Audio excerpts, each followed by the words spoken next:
Kang Irfan, yang cukup menarik adalah lagi-lagi two-state solution menjadi pembahasan begitu. Kalau kita bahas nantinya, ketika kedua negara masing-masing diakui, bagaimana dengan situs keagamaan masing-masing negara? Bagaimana pembagiannya begitu? Gini, mungkin orang tadi lupa ditanyakan soal peran Saudi, karena tadi kan karena Perancis. Nah, kenapa ini selain Perancis, kenapa Saudi? Jadi boleh saya jelaskan bahwa ide two-state solution itu bukan ide baru, baru muncul baru-baru ini sejak konflik di Gaza. Karena memang ide ini muncul kembali secara resmi itu pada September tahun lalu, ketika Menteri Luar Negeri Saudi, Pangeran Faisal bin Farhan, itu mendeklarasikan koalisi global di New York, September tahun lalu, persis tahun lalu, sebagai respon atas kegagalan upaya negosiasi gencatan senjata yang dipimpin Amerika.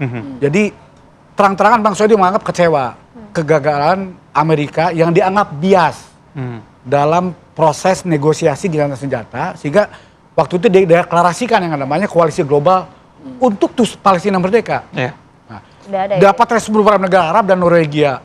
Kemudian berlangsung berbagai pertemuan di Riyadh, di Kairo, di Madrid, kemudian memancing berbagai negara Eropa bergabung, dan terutama Perancis yang langsung menyatakan komitmennya bersama Saudi untuk mensukseskan agenda koalisi global two-state solution ini. Tapi jangan lupa, ini bukan ide baru. Secara resmi, usulan proposal two-state solution itu diajukan tahun 2002 yang disebut dengan proposal damai Arab. Yang diajukan oleh Raja Abdullah bin Abdul Aziz Al Saud waktu itu. Pertama kali Saudi yang mengusulkan two-state solution. Waktu itu goncang negara-negara Arab karena kaget. Karena waktu itu nuansanya itu adalah konfrontasi. Palestina atau Israel atau Palestina. Nggak ada pilihan itu kecuali Mesir yang sudah perjanjian damai. Tapi opini publik Mesir juga kalau tidak ada Israel gitu. Nah, itu mengejutkan, jadi kontroversi di dunia Arab sendiri. Tapi ternyata satu persatu dia terima. Poin dari two-state solution dalam proposal damai Arab yang diajukan oleh Raja Abdullah bin Abdul Aziz Al Saud itu adalah seperti yang disampaikan Pak Prabowo tadi. Kita akan akui Israel sebagai negara merdeka kalau Israel mengakui Palestina negara merdeka. Dan akan jamin keamanan Israel juga. Hampir persis begitu. Jadi bukan ide baru. Tapi ide Saudi waktu itu jadi kontroversi di negara Arab sendiri, di dunia Islam sendiri, karena dianggap aneh. Kok tiba-tiba jadi mau mengakui Israel? Saya yakin juga sebagian pemirsa umat Islam juga kaget. Loh, kita bakal punya hubungan dengan Israel. Itu kurang lebih situasi sama dihadapi Saudi tahun 2002. Dan kebetulan masyarakat dunia juga pasif. Dari Eropa, apalagi Amerika, Israel sudah pasti menolak. Nah, alasannya mengapa itu? Tapi karena buat Israel, cita-cita Israel Raya itu adalah menggabungkan Yudea Samaria, kerajaan Israel kuno yang terdiri dari Yudea Samaria, yang itu meliputi seluruh wilayah Palestina saat ini, plus sebagian Yordania, plus sebagian Libanon, plus sebagian Sinai. Jadi dalam visi Zionisme, Israel Raya itu meliputi wilayah jauh lebih luas dari Israel sekarang. Tepi barat, Gaza, sebagian Yordania, nyebrang sungai Yordan, sampai Golan, sampai ke Libanon Selatan, luas sekali. Jadi buat Israel, two-state solution itu bullshit, karena jauh dari cita-cita. Buat mereka juga, mereka ingin membangun lagi Temple of Solomon, Temple itu tuh, Bait Suci, yang posisinya di Yerusalem, yang di situ ada Masjid Al-Aqsa. Yang mereka mau rubuhkan itu, mereka bangun lagi Bait Suci. Dan Yerusalem itu menjadi cita-cita negara abadi, ibu kota negara abadi Israel Raya. Karena itu mereka menolak two-state solution. Karena apa? Karena dalam proposal two-state solution tahun 2002, wilayah Palestina sebelum tahun 1967 akan menjadi negara Palestina. Tepi barat termasuk Yerusalem Timur dan Gaza. Tapi kan lama-lama berkurang. Sekarang berkurang. Tetapi begini, fatwa Mahkamah Internasional bulan Juli tahun 2004 dengan jelas menyatakan bahwa pendudukan Israel di tepi barat itu ilegal, dan Israel dalam tempo setahun harus menarik dari wilayah pendudukan. Tapi kan dan semua pemukiman Yahudi di wilayah pendudukan itu ilegal, harus dibongkar. Jadi sebetulnya sudah punya landasan hukum. Dan sekarang kemarin landasannya putusan Mahkamah Internasional. Sekarang ada landasannya adalah dukungan 159 negara. Jadi sebetulnya tinggal 10 negara saja yang mendukung agenda Israel. Amerika pun tergantung rezim yang berkuasa. Selama yang rezim berkuasa masih rezim saya kanan konservatif, pro-Israel, itu sikap mereka tidak akan berubah. Tapi opini publik di Amerika terus-menerus berubah. Jadi Donald Trump itu 2 minggu lalu hari Senin, wawancara di Daily Caller, tuh, media konservatif, dia ngaku terkejut. Karena Kongres Amerika saat ini tidak sesolid 20 tahun lalu dalam mendukung Israel. Memang sudah ada ya. Sekarang sudah mulai ada polisi Amerika yang berani kritik Israel. Dan lebih terkejut lagi dia. Survei terakhir 53% orang dewasa Amerika berpandangan negatif terhadap Israel. Dan lebih terkejut lagi dia, karena 50% anak muda pendukung Republik yang paling solid pro-Israel sudah negatif ke Israel. Contohnya Charlie Kirk kemarin. Influencer Trump pro-Israel tiba-tiba berani ngeritik Netanyahu. Berarti ngeritik Israel, nyebut ethnic cleansing. Dia berani dan nyebut Jeffrey Epstein itu agen Mossad. Dan dia berani ngecam Israel terlalu banyak ikut campur urusan politik luar negeri Amerika. Dan berani menolak tawaran bantuan dana dari Netanyahu. Akhirnya orang ini mati. Walau alam siapa di belakangnya.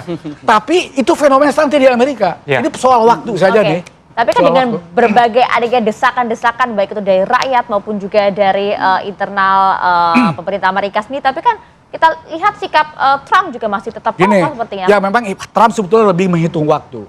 Saya kira Trump itu tersandra.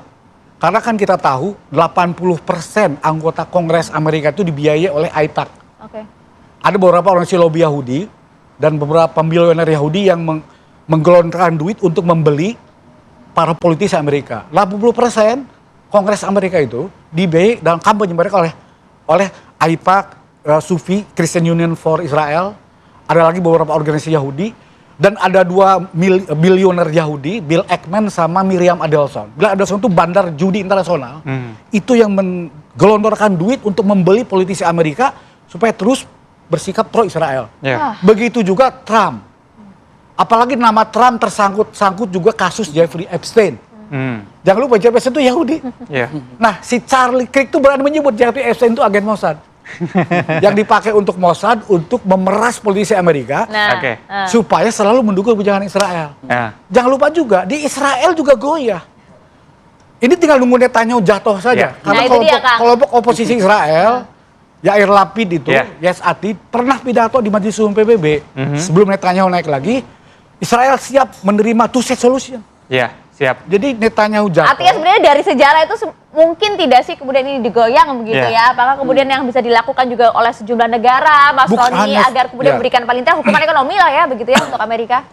Ya memang situasi hari ini yang membuat kita agak gembira begitu karena leading sektornya ini Prancis gitu kan. Kalau sebelumnya mungkin yang mengadvokasi isu Palestina ini negara-negara OKI, Liga Arab, negara Muslim gitu. Tapi sekarang leading sektornya itu Prancis begitu dan plus negara-negara Timur Tengah begitu dan dunia Islam.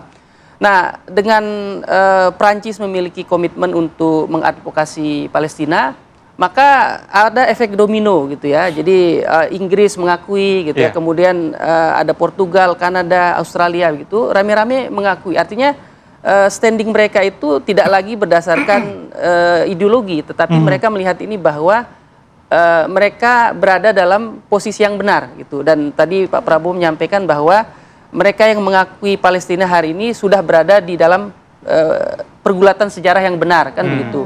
Itu satu. Kemudian yang kedua terkait dengan positioning Amerika, memang Amerika tidak lepas dari seperti yang disampaikan Kang Irfan tadi gitu ya, bahwa lobby Israel sangat kuat begitu. Tentu ketika musim Pilpres lobby AIPAC dan lembaga think tank Israel mempengaruhi gitu ya presiden-presiden Amerika.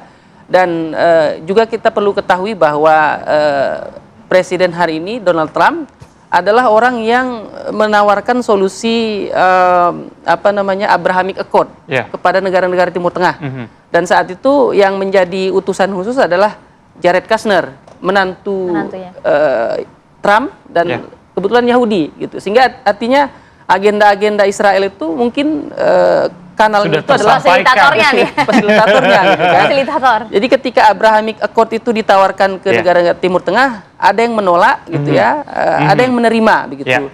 tadinya kan Trump ini berpikir bahwa isu Timur Tengah ini bisa diselesaikan dengan pendekatan ekonomi. Jangan-jangan negara Timur Tengah ini kalau stimulus ekonomi diberikan akan terjadi perdamaian begitu. Nah, tetapi tidak juga gitu. Itu dia, dengan banyaknya tekanan-tekanan baik dari internal Amerika sendiri maupun dari negara-negara internasional, kira-kira apa yang bisa dilakukan begitu ya untuk mendukung two state solution ini? Bisa kita bahas usai jeda, tetap bersama kami di Apa Kabar Indonesia Pagi.